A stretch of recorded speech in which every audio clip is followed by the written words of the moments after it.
என்ன எனக்கு ரொம்ப ஹாப்பியாக இருக்கீங்க.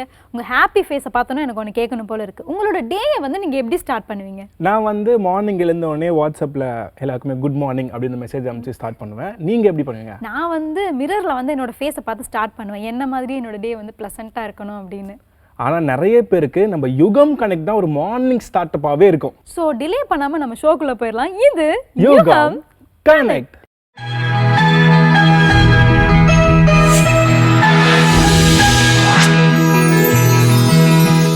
வணக்கம். இன்னைக்கு ஒரு ராகம் பாடலோடு என்ன பாக்கியஸ்ரீ, இன்னைக்கு என்ன ராகம் பற்றி பார்க்க போகிறோம்? இன்றைக்கி நாம் வந்து நீலாம்பரி ராகத்தை பற்றி பார்க்க போகிறோம். நீலாம்பரி ராகம் எனக்கு ரொம்ப பிடிச்ச ராகம். ஆக்சுவலாக அது வந்து என்னென்னா ஒரு ஜன்னிய ராகம். ஜன்னிய ராகம்னா சேய் ராகம்னு சொல்லுவாங்க. குழந்தை ராகம். ஆமாம், குழந்தை ராகம். இது வந்து எதோட குழந்தைனா சங்கராபரண ராகத்தோட குழந்தை. 29வது மேலக்கர்த்தா ராகமான சங்கராபரண ராகத்தோட குழந்தை ராகம் இது. ஓ சரி.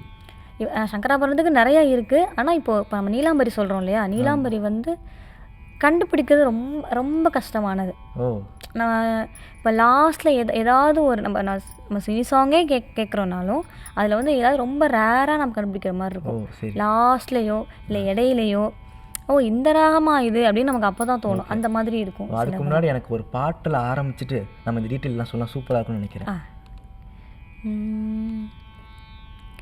என் வீட்டு தோட்டத்தில் பூவெல்லாம் கேட்டுப்பார், என் வீட்டு ஜன்னல் கம்பி எல்லாமே கேட்டுப்பார், என் வீட்டு தென்னங்கீற்றை இப்போதே கேட்டுப்பார், என் நெஞ்சை சொல்லுமே. அந்த எண்டில் தான் தெரியுது அந்த ராகம். இந்த ராகத்தோட ஒரு ஸ்பெஷலே தான் ஒரு எண்டில் இல்லை சில ஆலாபனையில் அதெல்லாம் அந்த ராகத்தோட பாவமே தெரியும். இந்த ராகத்தில் வந்து ஒரு முக்கியமான பெனிஃபிட் இருக்குது. எல்லாருக்குமே ரொம்ப தேவையான ஒரு பெனிஃபிட். அதான் எல்லா ராகத்துக்குமே ஒரு மெடிக்கல் பெனிஃபிட் இருக்குன்னு சொல்லியிருக்கேன் இல்லையா, அது மாதிரி இந்த ராகத்தில் எல்லாருக்குமே தேவை. இன்னைக்கு இது சொன்னோம்னா ஆஹா இது மாதிரி ஒன்று இருக்கா, இதனால் இவ்வளோ நாள் தெரியாமல் போச்சு அப்படின்வாங்க. நீலாம்பரி ராகம் அப்படின்னாலே ஒரு தூக்கத்தை வர வைக்கிற ஒரு ராகம் அப்படின்னு சொல்லுவாங்க. நார்மலாக வந்து இந்த தாலாட்டுலாம் பாடுறாங்க இல்லையா, அதெல்லாம் வந்து நிறைய இசையமைப்பாளர்கள் வந்து தாலாட்டு எல்லாமே இந்த நீலாம்பரி ராகத்தில் பண்ணியிருக்காங்க. ஸோ இது ஒரு அமைதியான ராகம், மன அமைதியாக இருக்கும் இந்த ராகத்தை கேட்கும் போது. மோஸ்ட்லி நம்ம நைட்டு வந்து தூக்கம் இல்லாமல் சில பேர் கஷ்டப்படுவாங்க இல்லையா, அவங்கெல்லாம் இந்த ராகத்தை கேட்டுட்டு படுத்தாங்களோ அந்த மாதிரி இருந்துச்சுன்னா கண்டிப்பாக அவங்களுக்கு வந்து சீக்கிரமாக தூக்கம் வந்துடும் அந்த மாதிரி சொல்கிறாங்க. ஸோ அதனால் எனக்கு ரொம்ப பிடிச்ச ராகம் இது. இல்லை இது இப்போ இந்த ராகத்தை வந்து நம்ம கர்நாடிக்லேயே கேட்கும்போதே கூட தாலாட்டு நிறையா இருக்கும். இந்த ராகத்தில் தாலாட்டு இன்னொன்று ஊஞ்சல் பாட்டுன்னு சொல்லுவாங்க. அதிகமாக இந்த கோவிலில் வந்து பெருமாளை ஆண்டாள அப்போல்லாம் இந்த ராகத்தில் தான் அதிகமாக இருக்கும். சரி சரி சரி. ஏன்னா அது வந்து தூங்க வைக்கிற மாதிரி தான் இல்லையா, அதனால இந்த ராகத்தை தான் அதிகமாக யூஸ் பண்ணியிருப்பாங்க. Okay okay. இப்போ இந்த ராகத்தோட ஆரோகணம் பார்த்துருவோம், அதுதான் முக்கியம் இல்லையா? ஆமாம். சகமா பனி சானி பதனி பமக ரே மக சா.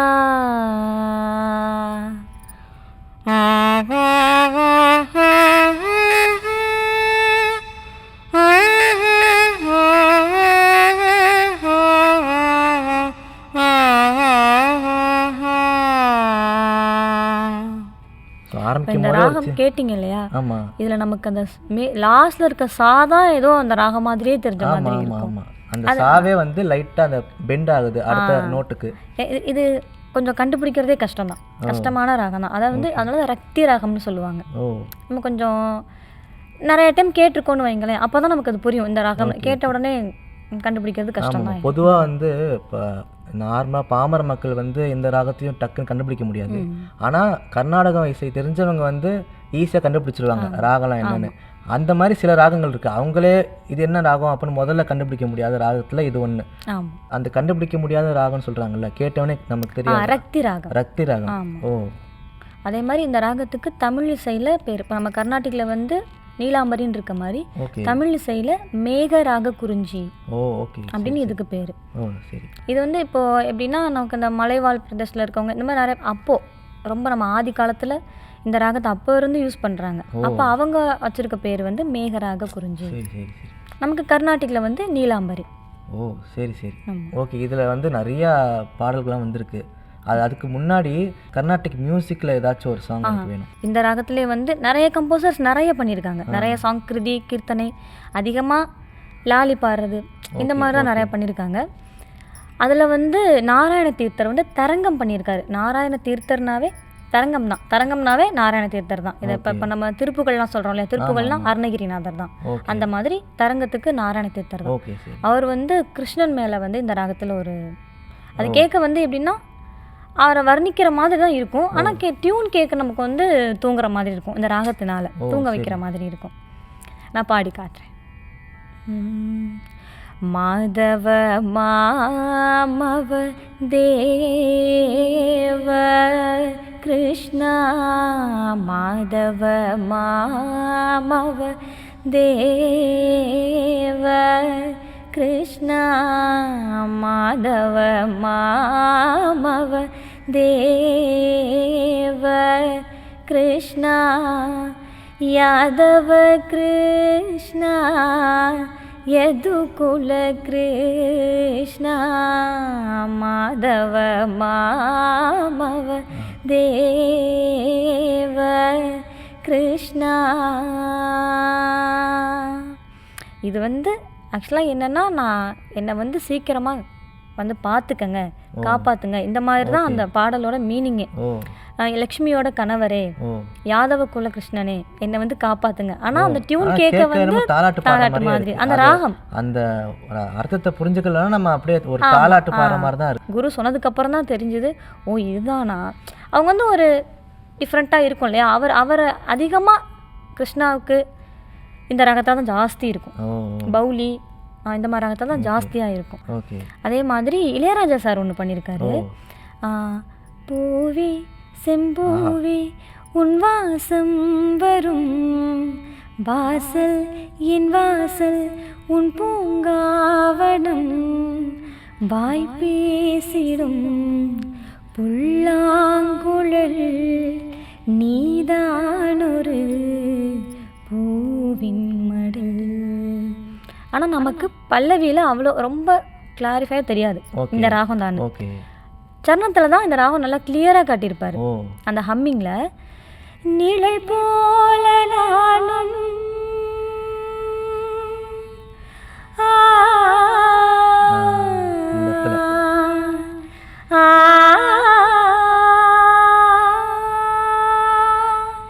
இந்த ராகத்தில் சொல்ல தெளிவாக சொல்ல அப்பட்டமாக தெரியும் இந்த ராகம் தான். கேட்டோன்னே தெரிஞ்சிச்சு இந்த ராகம். ஓகே, அதான் நம்ம இது மாதிரி இதுவும் சில இடங்கள்ல நமக்கு கண்டுபிடிக்கிறது கொஞ்சம் கஷ்டமாக இருந்தால், ஆனால் நிறைய டைம் கேட்க புரிய ஆரம்பிச்சிடும்.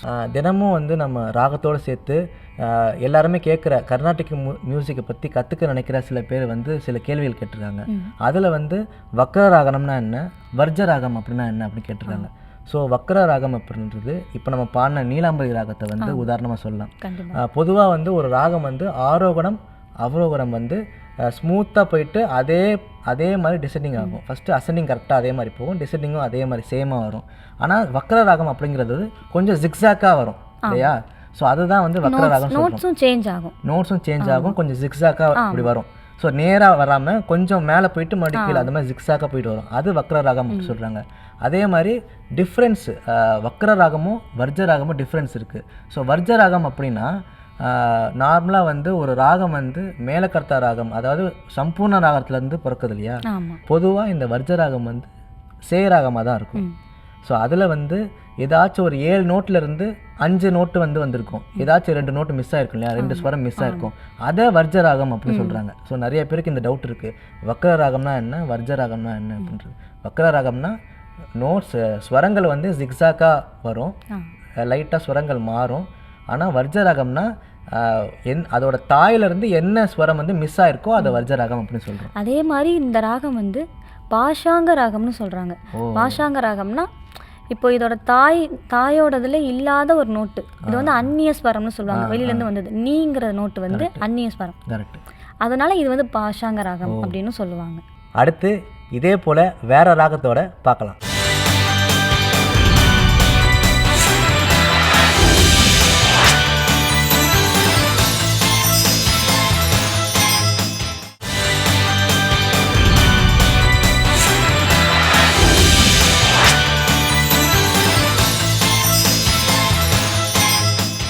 அஜிதா, நீங்க ரெகுலரா நம்ம சாப்பிட்ற இட்லி, வடை, தோசை இதை தவிர்த்து வேற ஏதாவது டிஷ்ஷஸ் தெரியுமா உங்களுக்கு? ஏன் நம்ம தோசையிலே வந்து டிஃப்ரெண்டா நிறைய வெரைட்டிஸ் தோசை வந்து பண்ணலாமே. அப்படியா? ஏதாவது ஒரு வெரைட்டி சொல்லுங்க, எங்க அம்மா கிட்ட சொல்லி சாப்பிடுவேன். உங்களுக்காக தான் கிருத்திகா ராதாகிருஷ்ணன் வந்து ரவா தோசை செய்யறது எப்படி அப்படின்றத நமக்காக சொல்லி தர போறாங்க. நீங்களே பார்த்து கத்துக்கோங்க. இது கிருத்திகாஸ் கிச்சன்.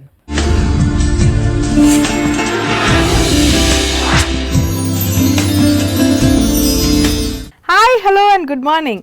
இன்றைக்கி வந்து நம்ம கிருத்திகாஸ் கிச்சனில் என்ன பண்ண போகிறோம் அப்படின்னு நம்ம பார்க்கலாமா? ஒரு ரொம்ப இன்ட்ரெஸ்டிங்கானது and very very popular dish இதுங்க.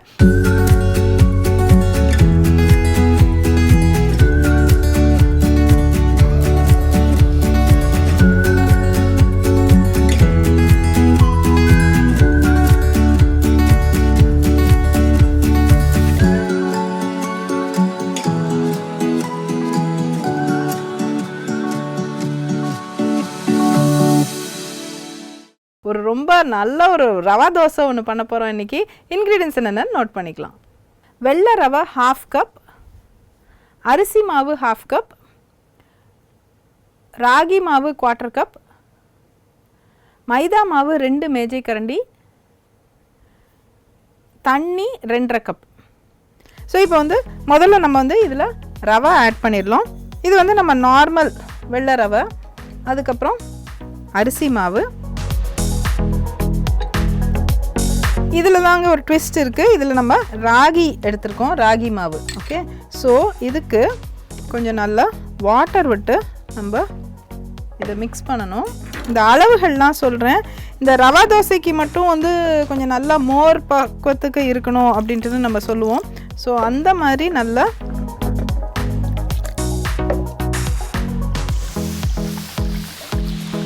சால்ட்,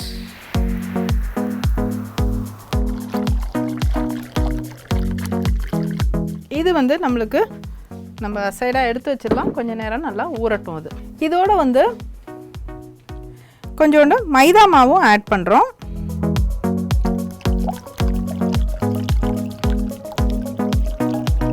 ஸோ எந்த அளவுக்கு இதை கொஞ்சம் நல்லா ஃப்ராத்தியாக ஆக்கிக்க முடியுமோ நம்ம ஆக்கிக்கலாம்.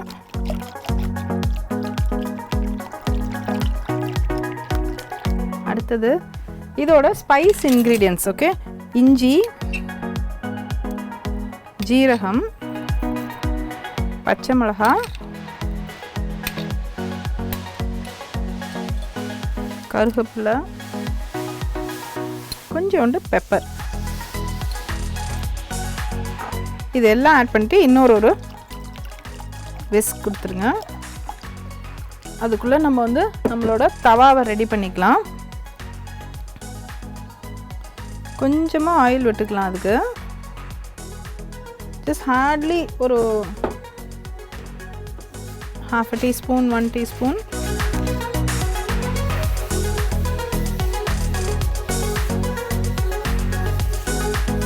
ஸோ ஆக்சுவலி இதுக்கு வந்து நீங்கள் உங்கள் வீட்டில் நல்ல பெரிய ரெக்டாங்குலர் தவா இல்லை பெரிய சைஸ் தவா இருந்ததுன்னா தாராளமாக அதை யூஸ் பண்ணிக்கலாம். ரொம்ப நல்லா வரும்.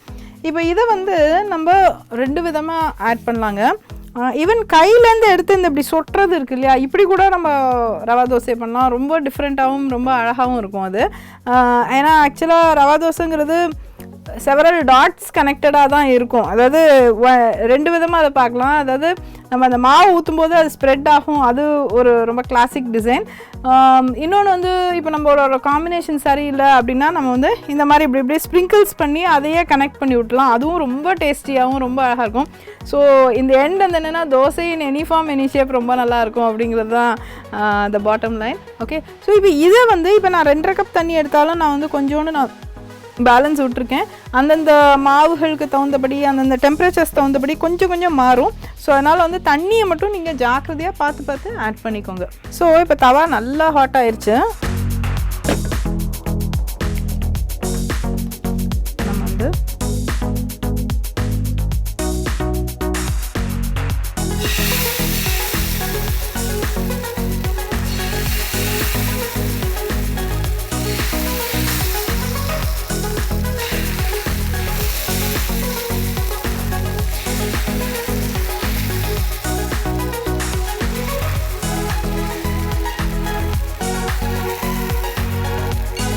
ஸோ இப்போ நம்ம இது மேலே இன்னும் கொஞ்சம் ஆயில் ஆட் பண்ணிடலாம்.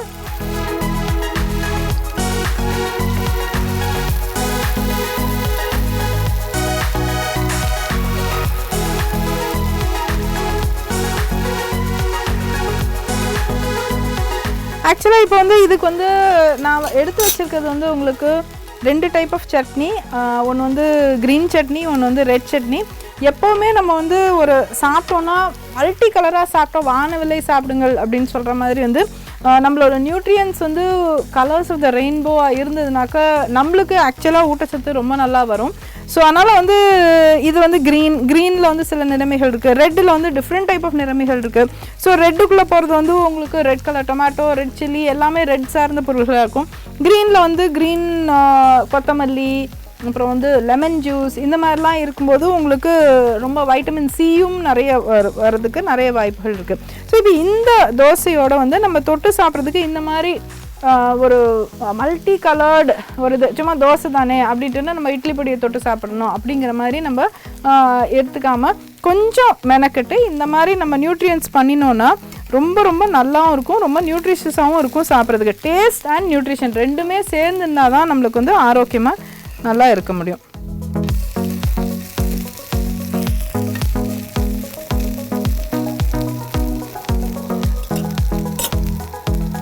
இன் அடிஷன் வந்து இதுக்கு வந்து இன்னும் கொஞ்சம் நியூட்ரிஷியஸ் ஆக்கணும்னாக்க நம்ம வந்து ஈவன் கேஷ்யூ நட் இதெல்லாம் நம்ம இதுக்கு ஆட் பண்ணலாம். ஸோ இதை பார்த்திங்கன்னா ரொம்ப அழகான ஒரு தோசை. ஆக்சுவலாக இன்னொன்று நம்ம ட்ரை பண்ணி பார்த்துடலாம்.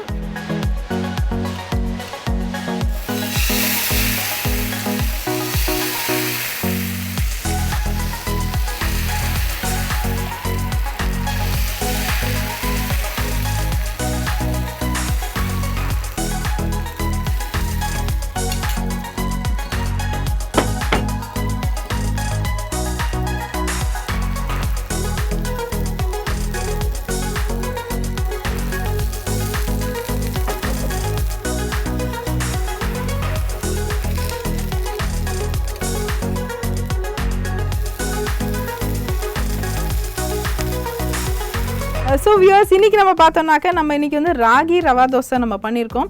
ஸோ இந்த ஒரு பர்டிகுலர் ரெசிபியில் வந்து முக்கியமான tips and what all you have learned in it அப்படின்ட்டு நம்ம பார்த்தோம்னா முக்கியமான டிப்ஸ் வந்து இதில் வந்து நம்ம ராகி யூஸ் பண்ணியிருக்கோம். ஸோ இது வந்து உங்களுக்கு நார்மல் ரவா தோசையை விட இது வந்து உங்களுக்கு அயர்ன் அண்ட் ஃபைபர் நல்லா ஒரு பூஸ்ட் கிடைக்கும். அது இதோட நீங்கள் சின்ன வேரியேஷன்ஸ் கொடுக்கணுன்னா டிப் நம்பர் 2 என்ன அப்படின்னாக்க வந்து கொஞ்சம் cashew nuts and dry fruits, என்னென்ன ட்ரை ஃப்ரூட்ஸ் இருக்கோ ஈஸியாக நம்ம ஊரில் கிடைக்கக்கூடியது பாதாம் அண்ட் கேஷ்யூ நட் வந்து நல்லா தாராளமாக போட்டுக்கோங்க, ஒன்றும் பிரச்சனை இல்லை.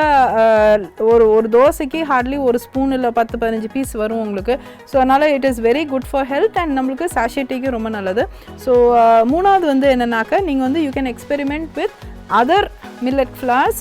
நீங்கள் வந்து ராகிக்கு பதிலாக நீங்கள் சாமை பவுடர் யூஸ் பண்ணலாம், மல்டி கிரெயின் மில்லட் பவுடர் கூட இதுக்கு யூஸ் பண்ணலாம். ஸோ இதுதான் வந்து உங்களோட டிப் நம்பர் 3. அண்ட் இந்த ஒரு பர்டிகுலர் ரெசிபியில் வந்து நம்ம ஒன்று என்னென்னா இது கொஞ்சம் டைம் பவுண்டாக இருக்குது. தட் இஸ் ஒரு 5 to 10 minutes நல்லா கொஞ்சம் ஊற வச்சுட்டு நீங்கள் ஊற்றுனீங்கன்னா உங்களுக்கு ரொம்ப கரெக்டாக இருக்கும். சின்ன சின்ன வேரியேஷன்ஸ் இன் தண்ணி வரலாம், பிகாஸ் நீங்கள் வேறு மாவுகள் வச்சு எக்ஸ்பெரிமெண்ட் பண்ணும்போது முதல்ல ஒரு திக் பேட்டராக போட்டுட்டு தண்ணியை கண்ட்ரோல்டாக இன்க்ரீஸ் பண்ணிக்கோங்க. ஸோ அதுதான் அதில் முக்கியமான ஒரு matter. So viewers, I'm sure நீங்கள் ரொம்ப இன்றைக்கி என்ஜாய் பண்ணியிருப்பீங்க இன்றைக்கோட ரெசிபியை. ஸோ அதனால் இன்றைக்கி வந்து நம்ம ராகி ரவா தோசை வித் கொத்தமல்லி சட்னி அண்ட் தக்காளி சட்னி நம்ம வச்சு உங்களுக்காக நான் வந்து பிரேக்ஃபாஸ்ட்க்கு ரெடி பண்ணியிருக்கேன். ஸோ அதனால் it's gonna be really yummy. And இதை வந்து நீங்கள் ட்ரை பண்ணி பார்க்கும்போது உங்களுக்கு வந்து ஒன்று it's very easy and also வந்து ரொம்ப nutritious and easy to make also. And demand உங்களுக்கு நல்லாயிருக்கும், நல்லாயிருக்கு அப்படின்னு சொல்லுவாங்க. ஸோ அதனால் all the best, have a great day. நாங்கள் உங்களை நாளைக்கு திருப்பி இன்னொரு ரொம்ப யம்மியான ரெசிபி அண்ட் ஈஸி அண்ட் நியூட்ரிஷியஸான ரெசிபியுடன் சந்திக்கிறோம். Till then take care, bye by.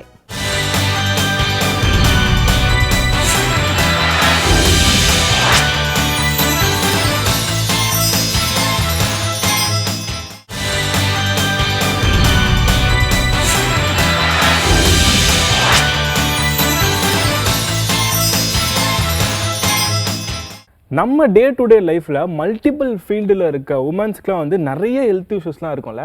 கண்டிப்பா இந்த மாதிரி டிஃப்ரெண்ட் ஹெல்த் இஷ்யூஸ் பத்தி கைட் பண்றதுக்காக தான் டாக்டர் உஷா நந்தினி வந்திருக்காங்க. இது இனியவை இன்று.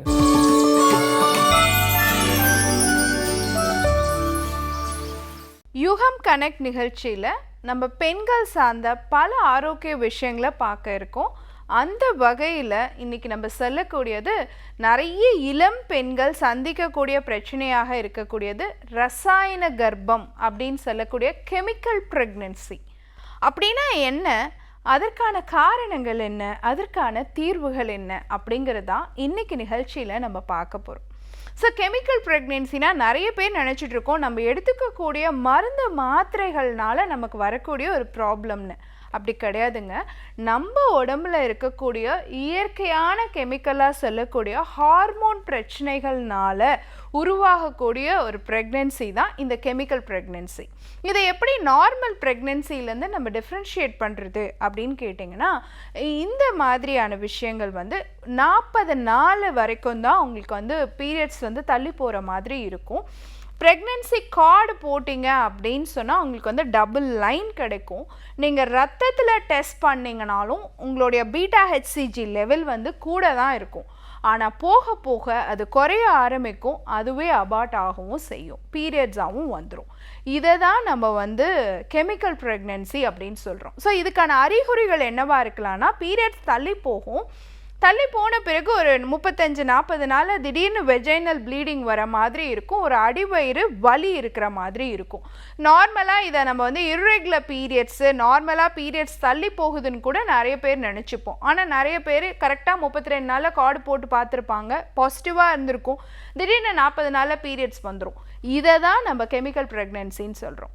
இது ஏற்படுறதுக்கான காரணங்கள் என்ன அப்படின்னு பார்த்தீங்கன்னா, குறிப்பாக நம்ம உடம்புல இருக்கக்கூடிய ஹார்மோன்ஸோட இம்பேலன்ஸ், தைராய்டு மாதிரியான பிரச்சனைகள், இன்றைக்கி நம்ம காலகட்டத்தில் இருக்கக்கூடிய அந்த பிசிஓடி பிசிஓஎஸ்னு சொல்லக்கூடிய சினைப்பை நீர்க்கட்டி சார்ந்த பிரச்சனைகள், அதிகப்படியான உடற்பருமன், சர்க்கரை நோய் தாய்க்கு இருக்கக்கூடியது, தந்தையுடைய உயிரணு குறைபாடு காரணமாக இருக்கலாம், ஊட்டச்சத்து குறைபாடு காரணமாக இருக்கலாம், தாயினுடைய வயது 35 வயது கடந்து இருக்கக்கூடிய சூழ்நிலைகள் காரணமாக இருக்கலாம், மன அழுத்தம் ஸ்ட்ரெஸ் ஒரு காரணமாக இருக்கலாம். ஸோ இத்தனை காரணங்கள் இருக்குது ஏன் இந்த கெமிக்கல் ப்ரெக்னென்சி உருவாகுது அப்படிங்கிறதுக்கு. ஸோ தொடர்ச்சியாக 4-5 தடவை டேட் தள்ளி போய் பீரியட்ஸ் வரும்பொழுது நமக்கே மனசில் ஒரு கஷ்டமாக இருக்கும். அதுக்கான காரணம் இதுக்கு மேலே நம்ம ப்ரெக்னென்ட் ஆக முடியாதோ அப்படிங்கிறது தான். ஆனால் கண்டிப்பாக இந்த கெமிக்கல் ப்ரெக்னென்சியை ஈஸியாக நம்மளால் சரி பண்ண முடியும். இதனால் நமக்கு திரும்ப தாய்மையை அடையவே முடியாது அப்படிங்கிற அவநம்பிக்கை நமக்கு தேவையே கிடையாது. கண்டிப்பாக தாய்மை அடைய முடியும் இந்த கெமிக்கல் ப்ரெக்னென்சிக்கு அப்புறமும். என்ன மாதிரி விஷயங்களை நீங்கள் ஃபாலோ பண்ணணும்னு கேட்டிங்கன்னா, ஒரு 20 நாள் ஆயிடுச்சு, பீரியட்ஸ் வந்த நாளில் இருந்து கணக்கு வச்சு 20 டேஸ் கிராஸ் ஆயிடுச்சுன்னா இந்த ஃபுட்டெல்லாம் நீங்கள் அவாய்ட் பண்ணுங்கள். ஒன்று பார்த்தீங்க அப்படின்னு சொன்னால், மாமிச உணவுகளை தவிர்க்கணும். குறிப்பாக நமக்கே தெரியாது, அந்த மாமிச உணவு சரியாக கூட வெந்திருக்காது. ஸோ சரியாக சமைக்கப்படாத ஆட்டு இறைச்சி, இந்த மாதிரியான விஷயங்கள் இதெல்லாம் தவிர்க்கணும். ஆட்டு ஈரல் இதை தவிர்க்கணும். அதே மாதிரி அந்த பீரியட்ஸ் தள்ளி போயிருக்கக்கூடிய காலகட்டத்தில் காஃபி டீ அதிகமாக யூஸ் பண்ணுறதை கம்மி பண்ணணும். 20 நாள் கழிஞ்சே காஃபி டீயை கண்டிப்பாக அவாய்ட் பண்ணிடுங்க. அப்புறம் பப்பாளி காய், இல்லைனா பப்பாளி பழமே நமக்கே தெரியாமல் அது ஒரு செங்காயாக இருக்கும், அந்த காலகட்டத்தில் 20 நாள் தானே ஆகுதுன்னு சாப்பிட்ருவோம்.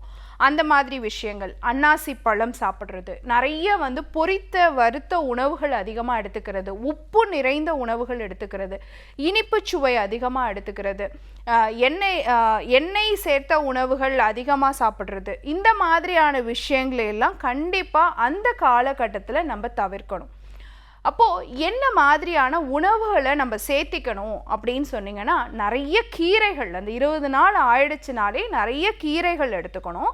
குறிப்பாக வள்ளலார் என்ன சொல்லியிருக்காருன்னா, பெண்கள் ஈஸியாக தாய்மை அடைகிறதுக்கு ஒரே வழி அப்படின்னு அவர் சொல்லக்கூடிய விஷயம் நிறைய வித்துள்ள பழங்கள் சாப்பிடணும் அப்படிங்கிறதான்.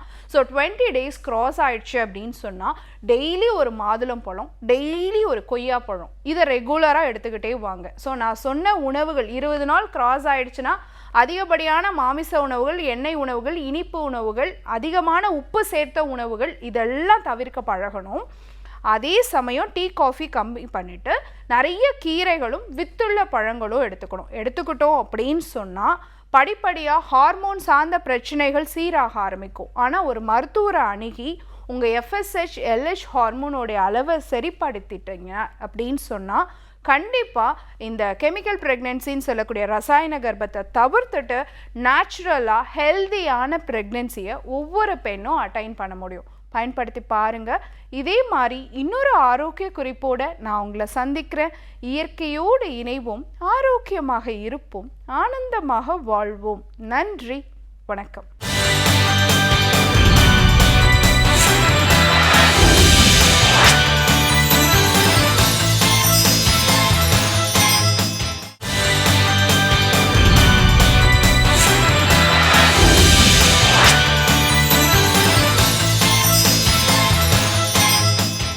நம்ம ஜென்ரல் லைஃப்ல நமக்கு இருக்கிற பெரிய டாஸ்க் என்ன அப்படின்னு பார்த்தீங்கன்னா வெயிட் லாஸ் பண்ணுறதான்ல. கரெக்ட். என்னதான் முட்டி மோதினாலுமே 2 கிலோவுக்கு மேலே ஒர்க் அவுட் பண்ணாமல் குறைக்கவே முடிய மாட்டேங்குது. அப்படி நம்ம ஈஸியாக வெயிட் லாஸ் பண்ணுறதுக்கான ஒரு ட்ரிங்க் சொல்லி தரத்துக்காக தான் வந்திருக்காங்க டாக்டர் ஜெயரூபா. இது அறிவோம் ஆரோக்கியம்.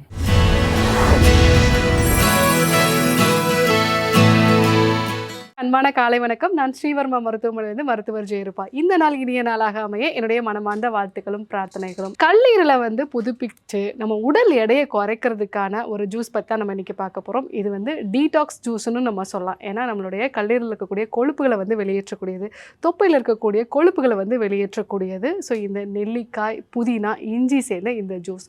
ஸோ நம்ம உடம்புல மிகப்பெரிய உறுப்பு கல்லீரல் தான். இந்த கல்லீரல் பாதிக்கப்படும் பொழுது நமக்கு அறிகுறிகள் தெரியாது. ஒரு 90% மேலே பாதிக்கப்படும் பொழுது தான் அதனுடைய அறிகுறிகளே நமக்கு தெரிய ஆரம்பிக்கும். ஆனாலும் சின்ன சின்ன மாற்றங்களை உடம்புல உண்டாக்கும். அதிகப்படியான உடல் சோர்வு இருக்கிறது, சரியான இரவு தூக்கம் இல்லாமல் இருக்கிறது, உடலில் அரிப்பு, அலர்ஜி மாதிரியான பிரச்சனைகள் உண்டாகிறது, தொடர்ந்து நமக்கு தொப்பையோட அளவு பெருசாயிட்டே போகிறது. இதுதான் கல்லீரல் பாதிக்கப்படுறதுனுடைய அறிகுறிகளாக நம்ம பார்க்கலாம். ஸோ இந்த நெல்லிக்காய், புதினா, இஞ்சி ஜூஸ் எப்படி செய்யுங்கிறத நம்ம பார்க்கலாம். இந்த டீடாக்ஸ் ஜூஸ் பண்ணுறதுக்கு ஒரு பெரிய நெல்லிக்காய் நம்ம எடுத்து வச்சுருக்கோம். அது கூட ஒரு சின்ன துண்டளவுக்கு இஞ்சி, புதினா, கூடவே நம்ம ஒரு அரை எலுமிச்சை அளவுக்கு நம்ம எடுத்துக்கலாம். ஸோ இந்த நெல்லிக்காயை நம்ம இப்போ சின்ன சின்னதாக கட் பண்ணிக்கலாம். ஸோ பெரிய நெல்லிக்காயாக எடுத்துக்கிறது நல்லது. நெல்லிக்காய் நல்ல ஆன்டி ஆக்சிடென்ட் தன்மை இருக்கிறது. ஸோ அது மட்டும் இல்லாமல் அதிகப்படியான நார்ச்சத்துக்கள் இருக்கிறது, ஆன்டி இன்ஃப்ளமேட்டரி தன்மையும் இதில் இருக்குது. ஸோ இது வாத, பித்த, கஃபம் மூன்றையுமே சரி செய்யக்கூடியது. முக்கியமாக உடம்புல இருக்கக்கூடிய அதிகப்படியான பித்தத்தை சரி செய்யக்கூடியது. ஸோ பித்தத்தை சரி செய்யும் எல்லா பொருட்களுமே நம்ம கல்லீரலையும் பாதுகாக்கக்கூடிய ஒரு தன்மை இருக்கும். இதுக்கு ஒரு சின்ன விரல் சைஸ் அளவுக்கு நமக்கு இஞ்சி போதும். ஸோ இஞ்சி நல்லா தோல் நீக்கி நம்ம எடுத்துக்கிறது நல்லது.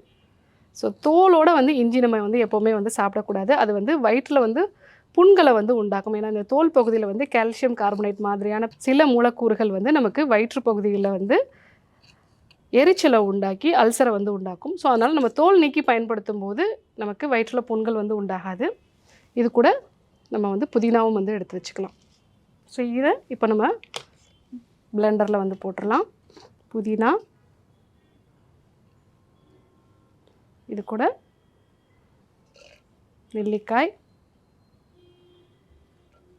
இஞ்சி,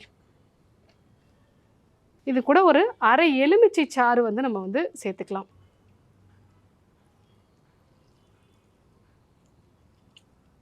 இது கூட கொஞ்சமாக நம்ம தண்ணி சேர்த்துக்கலாம்.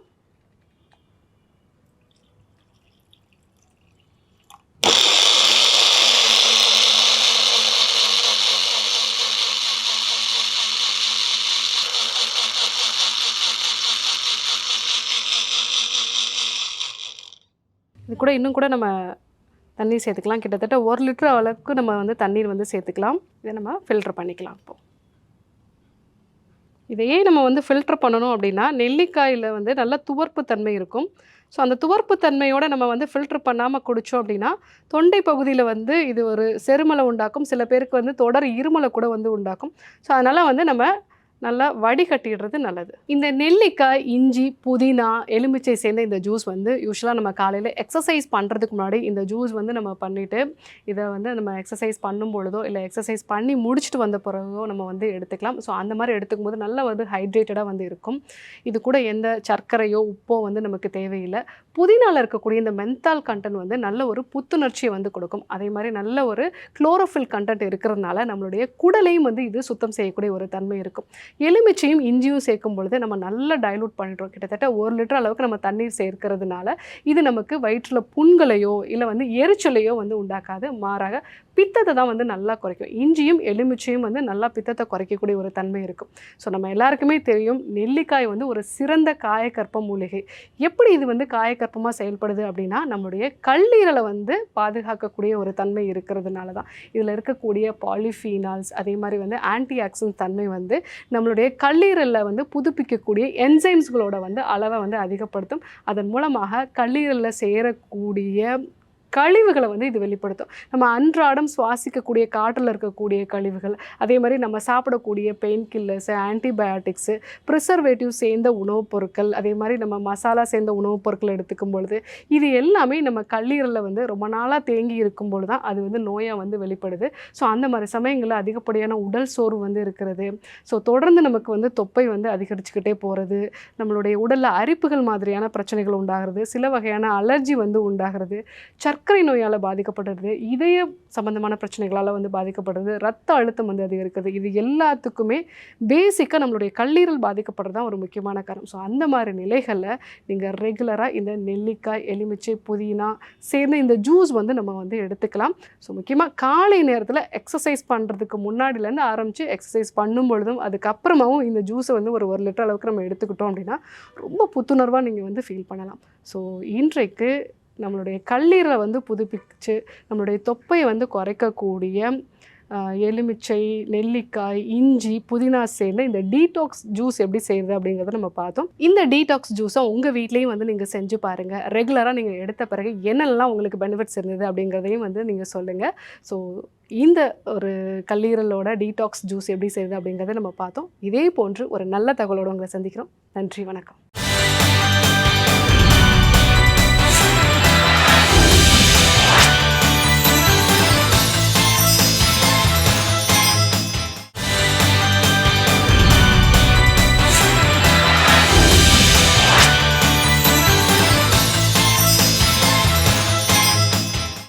இப்போது பேங்க்கில் வந்து சேவிங் அக்கௌண்ட்டில் காசு போடுறது நல்லதா இல்லைனா எஃப்டியில் காசு போடுறது நல்லதா? ஆக்சுவலி இதை பற்றி எனக்குமே ஒரு தெளிவான விளக்கம் இல்லை, பார்த்துட்டு இருக்க நேயர்களுக்குமே அவ்வளோ விளக்கம் இருக்குமான்னு தெரியல. இதை பற்றி தெளிவாக சொல்கிறதுக்காக தான் வந்திருக்கார் மிஸ்டர் நாராயணன். இது ரிஸ்கோ மீட்டர்.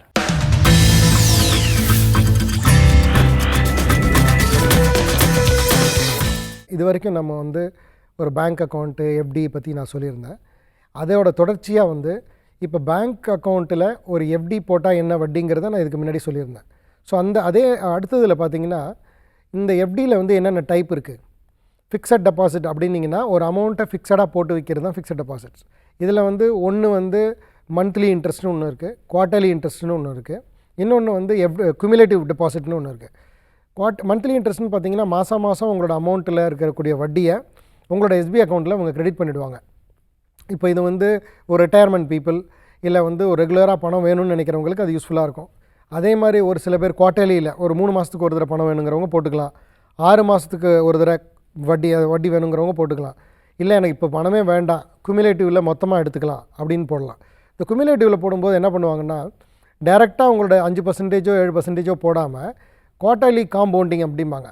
3 மாதத்துக்கு ஒரு தடவை என்ன உங்களோட வட்டி என்ன சேர்ந்துருக்கோ அந்த வட்டிக்கு இன்னொரு வட்டி அடுத்த குவார்ட்டர்லேயே கிடைக்கும், அதே இதுவாக. ஸோ ஓவராலாக 7% போடும்போது காம்பவுண்ட் இன்ட்ரெஸ்ட்டில் உங்களுக்கு ஒரு 0.01% 0.02% அடிஷ்னலாக இம்பேக்ட் கிடைக்கிறதுக்கு வாய்ப்புகள் இருக்குது. ஸோ இதில் எஃப்டியில் பார்த்தீங்கன்னா குமுலேட்டிவ் ஒன்று சொன்னோம். ஸோ இதே எஃப்டியில் போடும்போது உங்களோட வட்டி வரக்கூடிய அமௌண்ட்டு இன்கம் டேக்ஸ் ஸ்லாபுக்கு மேலே போச்சுன்னா டெஃபினட்டாக வந்து அவங்க TDS tax deduction at source cut பண்ணி தான் உங்களோட அமௌண்ட்டை கட் பண்ண கொடுப்பாங்க. அப்படி உங்களால் இல்லைங்க எனக்கு கட் பண்ணக்கூடாது, நான் ரிட்டையர்டு, இல்லை எனக்கு அவ்வளோ வருமானம் இல்லை, ஆனால் நான் ஐடி ஃபைல் பண்ணுறேன், ஏன்னா கம்பல்சரியாக எல்லோரும் ஐடி ஃபைல் பண்ணியே ஆகணும் யாராக இருந்தாலும் சரி. அப்போ தான் வந்து இந்த பணத்தை டிடக்ஷன் பண்ணாமல் நம்ம வாங்க முடியும். அப்படி வாங்கும்போது பார்த்திங்கன்னா அந்த ஃபார்ம் 16 ஒரு ஃபார்மேட்டில் நம்ம கொடுக்கும்போது அவங்க வித்தவுட் டிடக்ஷன் அவங்க நமக்கு கொடுத்துருவாங்க. ஸோ இந்த எஃப்டியில் இந்த சிஸ்டம் இருக்குது. இதுக்கு ஈக்குவலாக என்ன இடத்துல போடலாம் பேங்க்லேயே நீங்கள் அப்படி பார்த்தீங்கன்னா இன்னொரு செக்மெண்ட்டு வந்து பேங்க்லேயே போடக்கூடிய இன்னொரு விஷயம் நேஷ்னல் பென்ஷன் ஸ்கீம்னு ஒன்று இருக்குது. இன்னொன்று வந்து பப்ளிக் ப்ராவிடென்ட் ஃபண்டுன்னு ஒன்று இருக்குது. பப்ளிக் ப்ராவிடென்ட் ஃபண்ட் அப்படின்னிங்கன்னா பேங்க் எஃப்டியில் நீங்கள் வந்து 5லேருந்து 7 வருஷத்துக்கு நீங்கள் பணத்தை போடுறீங்க அப்படின்னிங்கன்னா பப்ளிக் ப்ராவிடென்ட் ஃபண்டில் பொறுத்த வரைக்கும் இது வந்து பேங்க்கு மட்டும் இல்லை, அதர் கம்பெனிஸும் அதர் விஷயம் இன்னொரு நிறுவனங்களும் நடத்துகிறாங்க. பட் பேங்க்கில் போடும்போது நமக்கு ஒரு ஈஸியான ஒரு சௌரியமான விஷயங்களாக இருக்கும். இவங்களை பொறுத்த வரைக்கும் 7.17% வட்டி கொடுக்குறாங்க. ஆனால் போடுற பணத்தை முதல்ல 7 வருஷத்துக்கு நீங்கள் விட்ராவே பண்ண முடியாது. 7வது வருஷத்தில் ஒரு பார்ஷியலாக விட்ரா பண்ணலாம். 15 வருஷத்துக்கு அப்புறம் தான் இந்த பணத்தை நீங்கள் எடுக்கவே முடியும். 15 வருஷத்துக்கு அப்புறம் எக்ஸ்டெண்ட் பண்ணணும்னு நினச்சிங்கன்னா உடனே 1 வருஷத்துக்கு பண்ண முடியாது, 5 வருஷமாக தான் எக்ஸ்டெண்ட் பண்ண முடியும். ஸோ பிபிஎஃப்பில் என்ன, பிபிஎஃப்னு சொல்கிறது பப்ளிக் ப்ராவிடென்ட் ஃபண்ட். ஸோ அதில் என்ன அட்வான்டேஜ் அப்படின்னு பார்த்தீங்கன்னா அதில் வரக்கூடிய வட்டிக்கு உங்களோட இன்கம் டேக்ஸ்லேருந்து ஒரு எக்ஸம்ஷன் ஒன்று இருக்குது. ஸோ இதை வந்து உங்களோட ஐடி ஃபைலிங் போது உங்களோட ஆடிட்டர்கிட்ட கேட்டிங்கன்னா நான் இவ்வளோ தூரம் பிபிஎஃப்பில் போட்டு வச்சுருக்கேன் அப்படின்னு நீங்கள் சொன்னீங்கன்னா உங்களோட இன்கம் டேக்ஸில் வந்து ஒரு சில ரிபேட்டை அவர் வாங்கி தருவார். ஸோ ஏன் இந்த பிபிஎஃப்பை பற்றி இப்போ பேசுகிறோம் அப்படின்னா ஒரு பேங்க் டெபாசிட் மட்டும் நீங்கள் பண்ணி வச்சுக்கக்கூடாது. நீங்கள் பண்ணணும்னு நினைக்கும் போது ஒரு பிபிஎஃப்லேயும் போடலாம். பிபிஎஃப்பை பொறுத்த வரைக்கும் ஒரு அக்கௌண்ட்டு பிபிஎஃப் அக்கௌண்ட்டுன்னு ஒரு பேங்க்கில் ஓப்பன் பண்ணிங்கன்னா மினிமம் வந்து 500 ரூபா, ஒரு வருஷத்துக்கு 1,50,000 போடலாம். 7 வருஷம் போட்டு பார்ஷியல் விட்ராயல் ஏற்கனவே நான் சொல்லியிருக்கேன். ஸோ அந்த பேசிஸில் போடும்போது பிபிஎஃப்ங்கிறது ஒரு லாங் டேர்மில் உங்களுக்கு ஒரு பெரிய லம்சம்மை கொடுக்கும். இப்போ நீங்கள் வந்து ஒரு கம்பெனியில் வேலை செய்கிறீங்கன்னா அவங்க என்ன பண்ணுவாங்க, எம்ப்ளாயி ப்ராவிடென்ட் ஃபண்டுன்னு ஒன்று போட்டு வைப்பாங்க. அதுவும் பிபிஎஃப்பும் சிமிலர் தான். எம்ப்ளாயி ப்ராவிடென்ட் ஃபண்டில் வந்து அவங்க உங்கள்கிட்டேருந்து கழிக்கிற பணத்தை ஒரு இடத்துல இன்வெஸ்ட் பண்ணிவிட்டு உங்களோட ரிட்டையர்மெண்ட்டும் போதோ இல்லை நீங்கள் வேலையை ரிசைன் பண்ணும்போதோ அந்த பணத்தை உங்களுக்கு கொடுப்பாங்க. அதே மாதிரி தான் இந்த பிபிஎஃப்ங்கிறது உங்களோட லாங் டேர்முக்காக பேங்க் வழியாகவே ஒரு லாங் டேர்மாக ஒரு இன்வெஸ்ட்மெண்ட்டை லாக் பண்ணுறதுக்கு பேர் தான் public provident fund. So public provident ஃபண்டோட அட்வான்டேஜ் வந்து டேக்ஸ். ஸோ இதோட தொடர்ச்சியாக பார்த்திங்கன்னா நேஷ்னல் பென்ஷன் ஸ்கீம் இருக்குது. பட் அது கொஞ்சம் ஸ்டாக் மார்க்கெட் ஓரியன்டாக இருக்கும். இதே மாதிரி மேலும் நிறைய விஷயங்களை இதோட அடுத்த செக்மெண்ட்டில் நம்ம பார்க்கலாம். நன்றி, வணக்கம்.